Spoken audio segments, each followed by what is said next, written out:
ফজরের নামাজের পর আমার চাচাতো ভাই আমাকে ফোন দেয় যে এরম এরম বিষয়, রাস্তা সম্বন্ধে একটা কথা হয়েছিল, তারা এরম একটা লাল টেপ দিয়ে আপনার হইলো একটা চিরকুটি দিয়ে লিখে গেছে। এটা নিয়ে পুনরায় আপনার হইলো এই জমির বিষয় নিয়ে এটাই জ্ঞানজাম হয়েছিল। উপর থেকে লোক আসছিল, সার্ভে দিয়ে মাপার পরে সম্পূর্ণ কাজ সমাধান করার পরে মনে করেন আমরা পাশে দিয়েছিলাম, কিন্তু ওনারা কালভেট দেওয়ার জন্য আজকে রাত্রে আপনার হলো এরকম একটা লাল টেপ দিয়ে জড়িয়ে রেখে গেছে।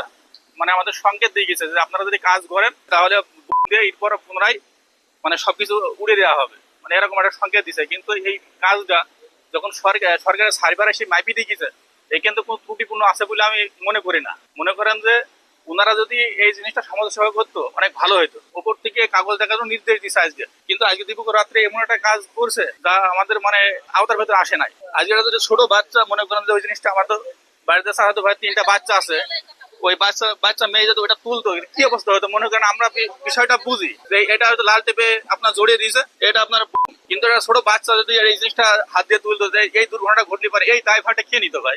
সবার কাছে আবেদন করছি জানি এই কাজটা এইভাবে আপনারা কিভাবে সমাধান করবেন, সেভাবে যে দোষ ত্রুটি থাকে আপনারা যেটা এই কাজটা যারা করছে আপনারা তারা বের করেন, খুঁজে তাদের আইনের আওতায় আনেন।